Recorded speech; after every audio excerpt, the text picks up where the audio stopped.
Good morning students. आज हम लोग पढ़ेंगे polydispersity and molecular weight of polymer. कई बार ये सवाल पूछा जाता है कि व्हाट इज़ पॉलीडिस्पर्सिटी या what type of systems are known as polydisperse systems. तो I would like to tell you that compounds of same type but different size and different molecular weight are called as polydisperse systems. मतलब कि एक ही तरह के molecules हों और उनके sizes differ करें और उनके मॉलिक्यूलर वेट्स डिफ़र करें, तो ऐसे मॉलिक्यूल्स को, ऐसे कंपाउंड्स को हम लोग कहते हैं polydisperse system. All our low molecular weight compound, जो भी हमारे लो मॉलिक्यूलर वेट कंपाउंड्स होते हैं, जैसे NaCl है या हमारा बेंजीन है। अब NaCl का आप जानते हैं द मॉलिक्यूलर वेट इज़ 58.5। अब आपके पास NaCl का एक मॉलिक्यूल हो, इवन देन इट इज़ 58.5, और if you have 1000 molecules of NaCl, the molecular wait remains same. But on the other hand, the case is similar for benzene as well. It is having a molecular weight of 78 and the molecular weight remains same. एक molecule हो या 1 million molecules हो।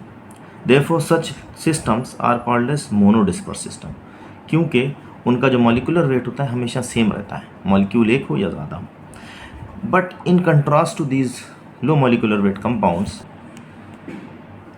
तो ये जो हमारे polymers होते हैं, इनकी एक प्रॉपर्टी होती है that depending upon their sizes they have different molecular wait. For example, एक सबसे कॉमन पॉलीमर है जो हम और आप सब जानते हैं, पॉलीइथिलीन है। पॉलीइथिलीन को हम डिनोट कैसे करते हैं? CH2 and then we put up N over this bracket. This means degree of polymerization. अब मान लीजिए the value of N is 100, तो ये क्या बन जाएगा? CH2 bracket close and then 100। And अगर n की वैल्यू 500 है तब भी ये CH2 500 बनेगा। बोथ दी केसेस में क्या आप इसको पॉलीइथिलीन नहीं कहेंगे? कहेंगे, बिकॉज CH2 है, that's why it is polyethylene. But दोनों मॉलिक्यूल में क्या डिफरेंस है? डिग्री ऑफ पॉलीमराइजेशन यहाँ पर 100 है और यहाँ पर क्या है? 500 है। इसकी वजह से मॉलिक्यूलर वेट दोनों का डिफर करेगा। आप देखिए CH2 की वैल्यू क्या होती है, आप जानते हैं, कार्बन का 12 एंड हाइड्रोजन का 2 × 1, तो ये हो जाता है 14। अब दिस 14 मॉलिक्यूलर एटॉमिक वेट की ये यूनिट है, 100 टाइम्स लगी तो 1400 हो गया इसका मॉलिक्यूलर वेट।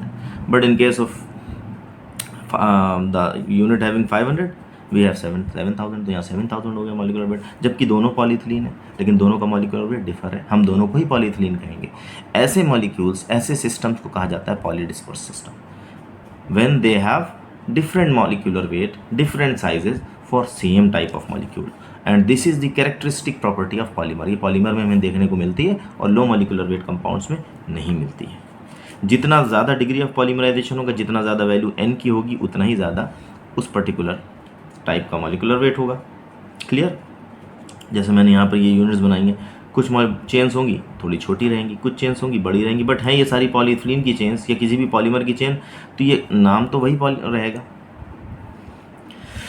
और देखिए, जब whenever you are doing a polymerization reaction, आप कभी भी एक पॉलीमराइजेशन रिएक्शन करते हैं, तो जाहिर सी बात है, if you are doing it in a reaction mixture, आपने एक वेसल लिया, एक बीकर लिया, कोनिकल फ्लास्क लिया। If you are doing a reaction, for example आप चेन पॉलीमराइजेशन कर रहे हैं, चेन पॉलीमराइजेशन के लिए आपने मोनोमर ऐड किया और इनिशिएटर ऐड किया। तो अब इनिशिएटर जो रिएक्शन स्टार्ट करेगा, तो एट ए टाइम उस रिएक्शन मिक्सचर में एक रिएक्शन नहीं होगी, इनिशिएटर के कई सारे मॉलिक्यूल प्रोड्यूस होंगे, they will attack several molecules of the monomer, और एक साथ कई सारी रिएक्शन स्टार्ट हो जाएंगी। कुछ रिएक्शन बहुत लंबी हो जाएंगी, ज़्यादा इसमें मॉलिक्यूल्स ऐड हो जाएंगे तो ये लॉन्ग चेन बन जाएगी।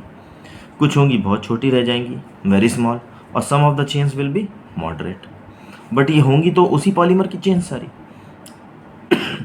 इसीलिए इसको पॉलीडिस्पर्स सिस्टम कहते हैं। और चूँकि यहाँ पे देख रहे हैं आप कि इट इज़ ए पॉलीडिस्पर्स सिस्टम, पॉलीडिस्पर्स होने की वजह से इसका अलग मॉलिक्यूलर वेट है, इसलिए हम पॉलीमर में, अब क्वेश्चन ये आता है कि हम किस मॉलिक्यूलर वेट को एक्चुअल मॉलिक्यूलर वेट मानेंगे। जैसे मैंने अभी आपको इथिलीन का एग्जाम्पल दिया था, तो whether you will consider 1400 unit as the molecular weight या 7000, एक ये क्वेश्चन अराइज होता है। उस क्वेश्चन को करने के लिए ये डिसाइड हुआ कि will take the average molecular weight. इसलिए पॉलीमर के लिए आप कभी भी देखेंगे तो आप क्या पढ़ेंगे बुक में? Average molecular wait. Average molecular wait. जितने भी लो मॉलिक्यूलर वेट कंपाउंड है, जैसे मैंने NaCl का भी बताया आपको, तो NaCl क्या होता है, molecular weight of NaCl 58.5, molecular weight of methane, molecular weight of phenol. लेकिन जब कभी भी आप पॉलीमर के बारे में बात करेंगे तो we use the term average molecular weight of polymer. क्यों? Because of its polydispersity. हम क्या करते हैं, ऐसे में सारी चेन्स के मॉलिक्यूलर वेट को कंसीडर करते हैं और उसका एवरेज ले लेते हैं। ये देखिए आप, number average molecular weight, weight average molecular weight, viscosity average molecular weight and sedimentation molecular weight. आप देखें सबके साथ word average is being used. Method of measurement differ है बट सब में एवरेज लिया गया है। ये क्यों होता है? जैसे मैंने बताया, पॉलीडिस्पर्सिटी की वजह से, क्योंकि मॉलिक्यूलर वेट पॉलीमर की सेम टाइप के मॉलिक्यूल्स का भी डिफर करता है। कभी भी आप पॉलीमर के लिए एक ये ग्राफ बनाएंगे, डिस्पर्सिटी ग्राफ दिखाएंगे, उसमें ये देखेंगे कि नंबर ऑफ चेन्स पॉलीमर की, कितनी चेन्स का मॉलिक्यूलर वेट कितना है, तो for a low molecular weight compound एक स्ट्रेट लाइन आएगी, क्योंकि जितने भी मॉलिक्यूल आपके पास होंगे सबका मॉलिक्यूलर वेट तो सेम होगा। तो for example if you have 1000 molecules of NaCl, अब NaCl का मॉलिक्यूलर वेट 58.5 है, तो यहाँ पे क्या होगा, अगर आप यहाँ 58.5 लिखेंगे तो 1000 के 1000 मॉलिक्यूल का मॉलिक्यूलर वेट यहाँ पर आ जाएगा, तो स्ट्रेट लाइन आ जाएगी। बट पॉलीडिस्पर्सिटी की वजह से पॉलीमर्स के केस में स्ट्रेट लाइन नहीं आती है, and the graph comes like this. This shows that in a polymer sample few chains, देखिए यहाँ का एरिया कम है, few chains have molecular weight very small, मतलब कुछ चेन बहुत छोटी होती हैं, few chains have molecular weight very large, मतलब वेरी लार्ज चेन भी बहुत कम होती हैं। But majority of the chains lie in this particular region, which shows that most of the chains in polymers have moderate size. तो ये किसी एक पॉलीडिस्पर्स सिस्टम का एक आइडियल ग्राफ है, पॉलीडिस्पर्स सिस्टम का आइडियल ग्राफ है ये, उनका हमेशा ग्राफ ऐसा आता है। एंड दिस शोज, ये हो सकता है थोड़ा नैरो डाउन हो जाए, अगर पॉलीमर आपने और कंट्रोल्ड वे में बनाया है तो ये ग्राफ जो होगा थोड़ा नैरो डाउन हो सकता है, बट कभी भी ये स्ट्रेट लाइन नहीं आ सकता। नैरो डाउन हो गया तो इसका मतलब होगा कि बहुत छोटी चेन्स और कम हो गई, बहुत बड़ी चेन्स भी और कम हो गई, और जो मेजॉरिटी की हमारी चेन्स हैं इनका साइज ऑलमोस्ट इक्वल हो गया। ये कंट्रोल्ड वे में करेंगे, जैसे कोऑर्डिनेशन पॉलीमराइजेशन टेक्निक होती है तो वहाँ हो सकता है। फ्री रेडिकल चेन पॉलीमराइजेशन में इस टाइप का करवाता है। So, as I was telling, there are 4 different molecular weights of polymer: number average, weight average, viscosity average and sedimentation average. इनको हम डिनोट करते हैं MN bar, MW bar, MV bar and MZ बार से।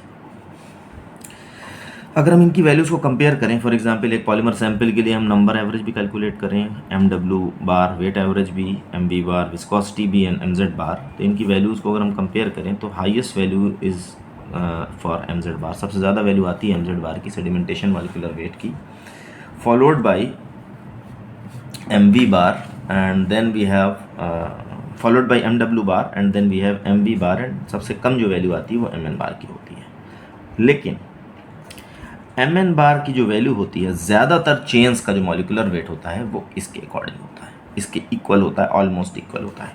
मतलब आप ये जो डिस्पर्सिटी का ग्राफ मैंने ऊपर बनाया था, इसी ग्राफ को मैंने दोबारा बनाया, अगर इस ग्राफ में आप शो करेंगे कि कहाँ लाई करते हैं ये मॉलिक्यूलर वेट्स, तो देखिए आप सबसे टॉप में MN बार लाई कर रहा है, मतलब इसका मॉलिक्यूलर वेट तो कम है, क्योंकि मॉलिक्यूलर वेट यहाँ पर एक्स एक्सिस पर है, number of chains Y axis में। इस टॉप में होने का मतलब क्या है कि इन टर्म्स ऑफ वैल्यूज़ इसकी वैल्यू कम है, लेकिन सबसे ज़्यादा चेन्स जो हैं वो MN बार के इक्वल होती हैं साइज़ में, उससे कम चेन्स MV बार के बराबर होती हैं, उससे कम चेन्स MW बार, और MZ बार चूँकि इसकी वैल्यू बहुत हाई है, इस value is very high, therefore lowest number of chains have their size equal to MZ bar. तो अगर क्वेश्चन कई बार कंपटीशन में आ जाता है कि what is the value of this molecular weight, तो आप ये टिक करेंगे कि MZ bar is having the highest, followed by MW bar, MV bar and MN bar. But अगर ये पूछा जाता है कि maximum number of chains have molecular weight equal to which of the following molecular weights of polymer, तो आप उसमें MN बार टिक करेंगे, सबसे ज़्यादा चेन्स का मॉलिक्यूलर वेट इसके पास होता है, देन MV बार, MW, और सबसे कम चेन्स होती हैं उनका साइज़ और मॉलिक्यूलर वेट की वैल्यू MZ बार के बराबर होती है। ठीक है, अब आते हैं हम लोग थर्ड शीट पर।